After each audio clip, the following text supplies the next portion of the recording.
சுவாதி கொலை வழக்கில் கைது செய்யப்பட்டுள்ள ராம்குமாரிடம் காவல்துறையினர் இரண்டாவது நாளாக விசாரணை நடத்தி வருகின்றனர். இது குறித்த மேல் விவரங்களை நமது செய்தியாளர் சுப்பிரமணியனிடம் கேட்கலாம். சுப்பிரமணியன், ராம்குமாரிடம் எந்த கோணத்துல காவல்துறையினர் விசாரணை நடத்திட்டு வர்றாங்க?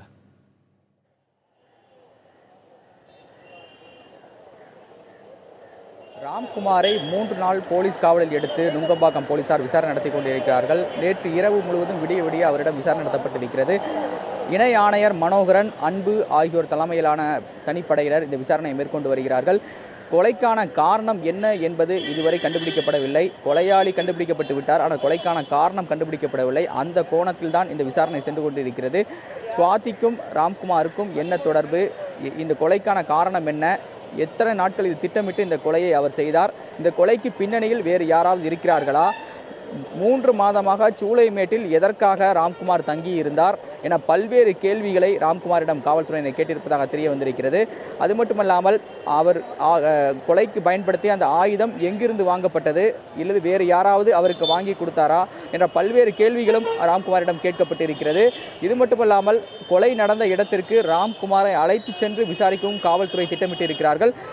இன்று அதிகாலை 5 மணி அளவில் அவரை நுங்கம்பாக்கம் ரயில் நிலையத்திற்கு அழைத்து சென்று விசாரணை நடத்த காவல்துறை திட்டமிட்டிருந்தார்கள். ஆனால் சில காரணங்களாக அவர்கள் அழைத்து செல்லப்படவில்லை. இந்த நிலையில் இன்று மதியத்திற்கு பிறகு அவரை நுங்கம்பாக்கம் ரயில் நிலையத்திற்கு அழைத்து சென்று விசாரணை நடத்த காவல்துறை திட்டமிட்டிருக்கிறார்கள். இது மட்டுமல்லாமல் தினமும் 1 மணி நேரம் அவரது வழக்கறிஞர் ராம்குமாரை சந்தித்து பேசுவதற்கான அனுமதி நீதிமன்றம் வழங்கியிருக்கிறது.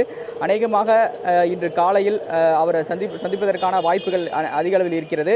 இது மட்டுமல்லாமல் ராம்குமாரில் கழுத்தில் ஏற்பட்ட காயம் காரணமாக இதுவரை தையல் எடுக்கவில்லை.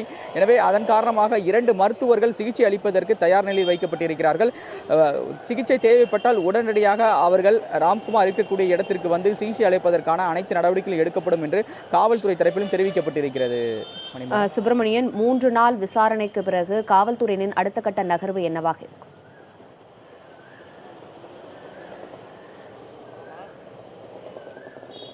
இந்த போலீஸ் காவல் முடிந்த பிறகு அவரை மீண்டும் எழும்பூர் நீதிமன்றத்தில் காவல்துறையினர் ஆஜர்படுத்துவார்கள்.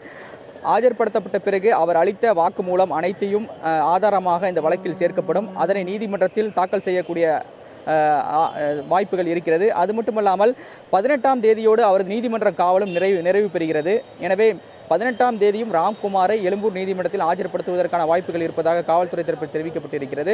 இது மட்டுமல்லாமல் இந்த வழக்கை விரைந்து முடிப்பதற்கான காவல்துறையினர் பல்வேறு நடவடிக்கைகளை இறங்கி வருகிறார்கள். குற்றப்பத்திரிகை விரைந்து தாக்கல் செய்வதற்கான நடவடிக்கையிலும் இறங்கி இருக்கிறார்கள்.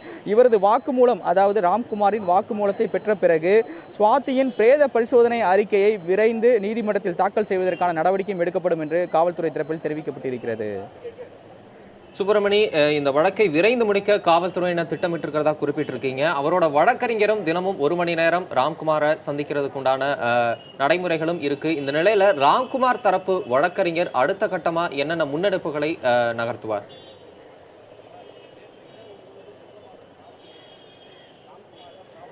இன்று காலை ராம்குமாரின் வழக்கறிஞரை தொடர்பு கொண்டு நாம் கேட்டபோது ராம்குமாரை சந்திப்பதற்கான திட்டம் இருக்கிறது என்றும், வழக்கு தொடர்பான பல்வேறு தகவல்களை ராம்குமாரிடம் பேச வேண்டிய சூழ்நிலை இருப்பதாகவும் வழக்கறிஞர் தரப்பில் தெரிவிக்கப்பட்டிருக்கிறது. ராம்குமாரை அவர் சந்திக்க வேண்டுமென்றால் விசாரணை அதிகாரியை தொடர்பு கொண்டு அவர் கொடுக்கும் நேரத்தின் அடிப்படையில் தான் வழக்கறிஞர் ராம்குமாரை சந்திக்க முடியும் என்ற நீதிமன்ற உத்தரவு இருக்கிறது.